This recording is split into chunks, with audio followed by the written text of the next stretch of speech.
Train approaching is Ford and Azizia. Please allow passengers off the train before boarding.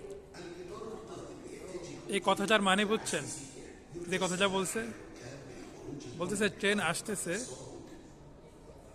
Passenger যেগুলো ভিতরে আছে এগুলো নামার পরে আপনারা উঠুন, এটা বলতেছে। কিন্তু মানুষে কিন্তু এটা পুরোপুরি বুঝে নেই কথাটার অর্থ।